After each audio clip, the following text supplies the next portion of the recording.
Order! Order! You are an incorrigible delinquent at times. Behave yourself, man!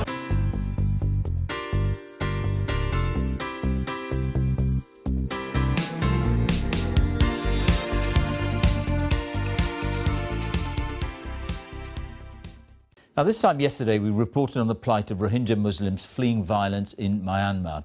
Today, the country's civilian leader, the Nobel laureate Aung San Suu Kyi, described reports of the crisis as a huge iceberg of misinformation. In the last 12 days, nearly 150,000 Rohingyas have arrived in neighbouring Bangladesh. Many have accused Myanmar's military of murder and rape. Caroline Hawley reports. The exodus seems to be accelerating. Terrified Rohingyas are fleeing from Myanmar however they can. Several children are said to have drowned today trying to escape to Bangladesh. They burned our houses. We couldn't take our belongings. We were hiding near a hill for 2 days. We were there in the rain without food and with my children. When we heard the sound of shooting, we took a boat and crossed the sea to come here to Bangladesh. The refugees bring with them new reports of atrocities that have drawn international condemnation. The world had hoped the country's de facto leader would use her moral authority to speak out. Aung San Suu Kyi won the Nobel Peace Prize in 1991 for her non-violent struggle for democracy and human rights. Here she was accepting it in 2012. She'd spent 15 years under house arrest during the country's military rule. But today, at a press conference with the Indian Prime Minister, Aung San Suu Kyi was conspicuously silent on the victims of Myanmar's military crackdown. She said misinformation was distorting reality, and she blamed terrorists for the crisis. We believe that together we can work to make sure that terrorism is not allowed to take root on our soil or on the soil of our neighbouring countries. So, who are the Rohingya? They're Muslims who face discrimination and persecution for decades in mainly Buddhist Myanmar, which considers them illegal immigrants from Bangladesh. But Bangladesh denies that they're its citizens. Many were forced from their villages by communal violence in Rakhine State in 2012. The latest refugee crisis has been caused by what the military is calling clearance operations, following attacks by Rohingya militants on police positions.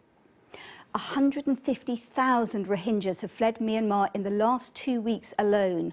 More than 230,000 have escaped to Bangladesh since last October.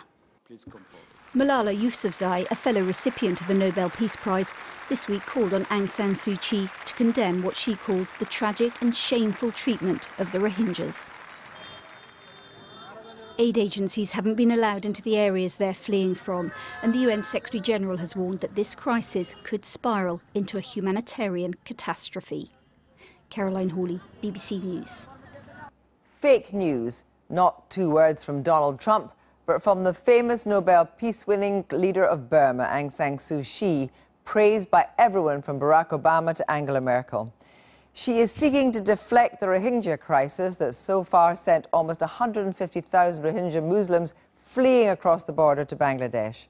Her government denies the Burmese military have laid landmines along the border between the two countries, but the BBC said there have been at least 3 injuries from landmines just this week. At Westminster, the Labour MP Yasmin Qureshi called the recent violence against the Rohingya a campaign of ethnic cleansing. And she went on to condemn the international community for effectively remaining silent as we watch another Srebrenica and Rwanda unfold before our eyes. Aung San Suu Kyi insists that the crisis is being distorted by a huge iceberg of misinformation promoting the interests of terrorists. Here's our diplomatic editor, Mark Urban. These scenes are causing a global impact. An exodus of Rohingya Muslim refugees fleeing security operations by the armed forces of Burma or Myanmar. Today, the head of the UN criticised that government's offensive and urged the granting of full human rights to the Rohingya. I appeal to all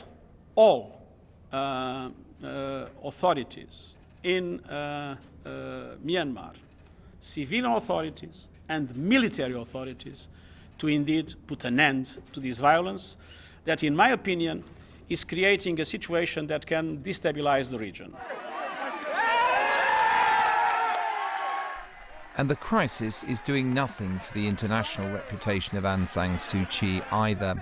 Once imprisoned and a symbol of the country's yearning for democracy, she has since 2015 been a leading member of the government. Now she's denouncing the press for reporting the Rohingya mission, making references to fake news and an iceberg of misinformation. From her education in Britain to today's crisis, it's been a long journey.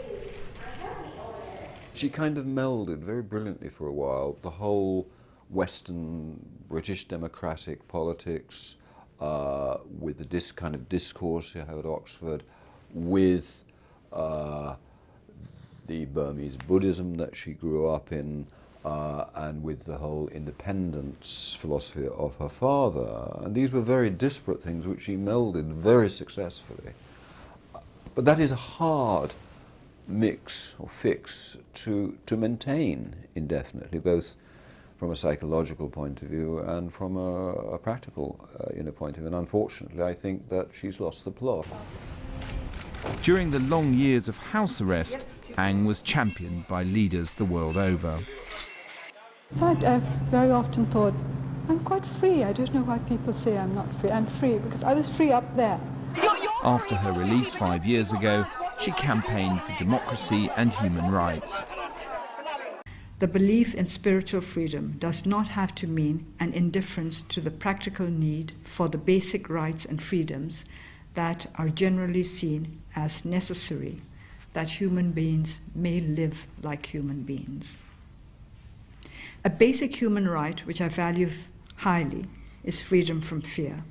But Aung is no Nelson Mandela. She's very much an insider, her father having founded modern Burma and belonged to its military elite. And in the current confrontation between the army and the Muslim minority, she stands against militancy and with the mainstream. Well, I'm upset that she hasn't abided by her own values and the values which made her such a great person, the values which are important. She's there, she's Queen Bee, she's got the power, she's got the following, she's where she wants to be. She's not particularly bothered, as far as I can tell, about what the outside world thinks anymore. With the campaign against the Rohingya still underway, the Burmese government is taking a defiant line. But the humanitarian consequences of the operation have caused some, at least, to think again about Aung San Suu Kyi. Mark Urban. Well, Aisha Kumar is the Human Rights Watch organizer joining us from New York. Good evening to you. First of all, can you describe what you think the plight is of the Rohingya people just now? Well, what our researchers have been able to find and document is incredibly disturbing. We know that almost 150,000 people have been forced to flee for their lives across a dangerous river into Bangladesh. Many are coming hungry and tired, and many are reporting that they've lost their family members in attacks by the military, by security forces. They feel persecuted, and this doesn't come just from this incident, but also from the systematic discrimination that this community faces inside Myanmar for so many years. And of course, you will have heard today that Aung San Suu Kyi has been calling all this stuff fake news. That's right. I mean, she says we're dealing with a terrorist threat and everyone is promoting fake news and fake videos. And I have to say that, yes, there have been some pieces of misinformation, some photos circulated from other conflicts that are purported to come from the crisis. But what we've found independently through our own satellite imagery analysis is that over 20 different unique locations in the northern part of Rakhine State are aflame. And this means that the fires are so big that we can see them from space. We've spoken to people who fled. Not all of this can be dismissed as a lie or fake news. Now tell me, what power do you think Aung San Suu Kyi has to stop this? Now you've heard a biographer there saying, you know, that she is Queen Bee, but there is quite a separation with the military and Aung San Suu Kyi, however much her father was in the military. Well, that's true. In some ways, Burma's government now is split between the military and the civilian side. But what Aung San Suu Kyi has, and it's quite unique because she's the Nobel Peace Laureate, is the power of her voice, the power of her conviction, and the power to stand up for all people who live in her country, including this much maligned and attacked Rohingya community. And to date, she just hasn't done that. But it's interesting because, of course, what you also heard there was she actually did the BBC's Wreath Lectures, and in those lectures she talked about basic human rights for all.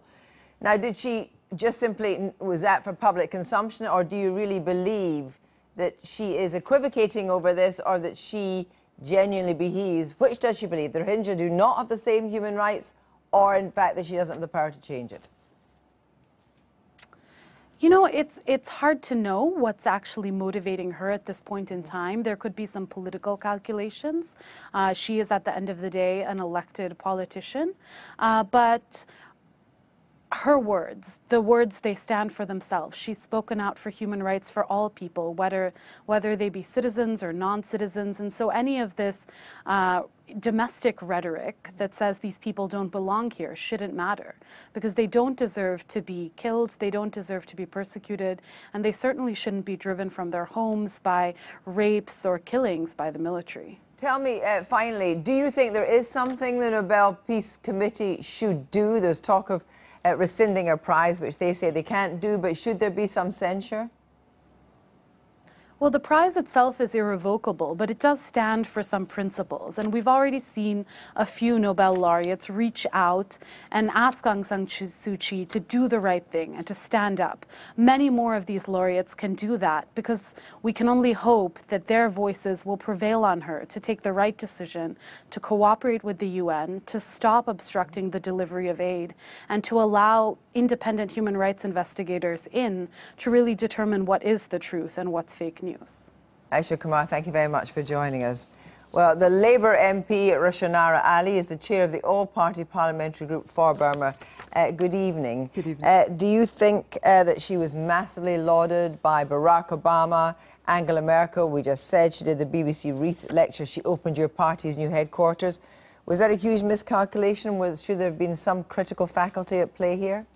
I don't think it was a miscalculation. I think the international community rightly recognised her sacrifice and her fight for democracy in her country, and that was the right thing to do. But I think what we failed to do is recognise that the transition to democracy was not going to be a smooth one.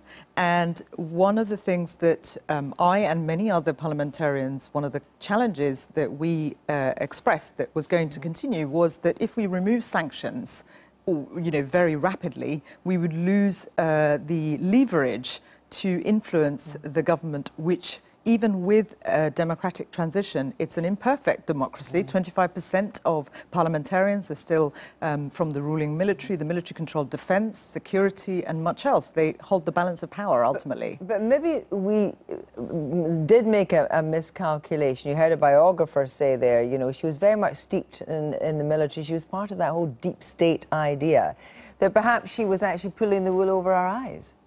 I wouldn't say that, but I think that sometimes, because of her persona, because of her campaign and being under house arrest, many of us, and I did, and many of us looked to her as looked to her as a symbol of hope. And it's been deeply disappointing that she's not stood up for the rights of minorities, particularly the Rohingya. Yeah. But there's a bigger issue in Burma. I visited Burma in 2012 after the attacks on Rohingya Muslims, where over 100,000 people were displaced, and subsequently, which is that they don't recognise the Rohingya, they don't recognise their citizenship rights. And I remember when she came out, she consistently refused. Yes. She was never clear about the Rohingya. She always equivocated on the Rohingya, and that should have set a lot more alarm bells off. Yes, and many parliamentarians in the UK and in other countries raised those alarm bells, but unfortunately they fell on deaf ears, and they've continued to fall on deaf ears. So what happens now? I mean, your colleague has talked about, the ghost of Srebrenica, the ghost of Rwanda. Journalists can't get in, nobody can get in. Can anyone stop her? Well, Well, it's not just Aung San Suu Kyi, it is the military. The military is dictating what's happening, and it is actually convenient for them that much of the attention is on her. Rightly, understandably, because she is such a prominent figure. But except that the biographer says she is Queen Bee. She actually could exert more power over the military. She should use her voice, that's true, and she hasn't, and that's deeply disappointing. But what we really need to do urgently is apply serious pressure, both through the media, the international media, as well as the international community and the United Nations on the military, because they are prosecuting these murders. They have killed thousands and thousands of people. 500,000 people have been displaced and are in refugee camps in Chittagong in Bangladesh. Thousands of people have been displaced. And this remark about fake news is shocking. Yeah, it's shocking. But the focus has got to be on holding the military rulers to account, because they are still calling the shots. However, who are the ones to put pressure on Burma? I wonder if there's a possibility that all the people that supported her, stood up, Merkel, Obama, should actually be almost shaming her into actually standing up to the military. Yes, what I would say is that she needs to stand up to the military, but the international community, Western leaders need to stand up to the Burmese military. The United Kingdom, I mean, 70 parliamentarians. I coordinated a letter to Boris Johnson last year after the last episode of violence that resulted in thousands of people being killed and displaced. We got a response from a junior minister of the Foreign Secretary. This time, he took a good few days before he made a statement, which was pretty tame, frankly. And we are still providing military training to the military, spending hundreds of thousands of pounds, and those issues need to be reviewed, because and it's questionable whether that kind of effort is actually going to work, because it's not so far. The military is doing nothing but causing greater harm and prosecuting murder. But do you think that now and forevermore Aung San Suu Kyi's reputation is tainted? Yes, absolutely. But the country's reputation overall is tainted, because people have been hopeful about a better future for the country. And we've got to exert greater pressure on both her and the military. Ashna Ali, thank you for joining us. Thank you. Should we move from Irma to Burma now? And that is inside the Times, a story that many people have been covering for some time, which is the fate of the Rohingyas. And this is proving internationally disastrous for Aung San Suu Kyi, isn't it? It is. The development today is that Aung San Suu Kyi has actually said something. Nobel Peace Prize winner Aung San Suu Kyi, who was a couple of days ago, Malala Yousafzai was saying, I hope my fellow Nobel laureate says something. And today she did. She said it was fake news. It is remarkable seeing someone who has won the Nobel Peace Prize using Trumpisms to describe something that actually has been quite well documented.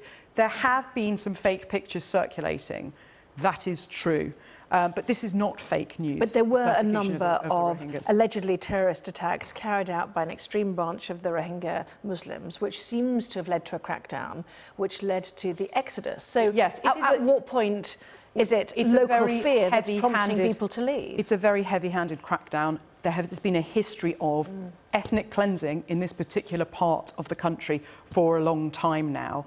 Yeah. She is not in charge of the military. The military is still, in many ways, in charge of the country. However, she fails to recognise that this is a kind of ethnic cleansing. The thing is, it seems that she only believes in some human rights. She doesn't believe in universal human rights, which is really worrying. And one of her office put on Facebook fake rape. So someone had claimed that they were raped, and they used the phrase fake rape as a way of discussing it.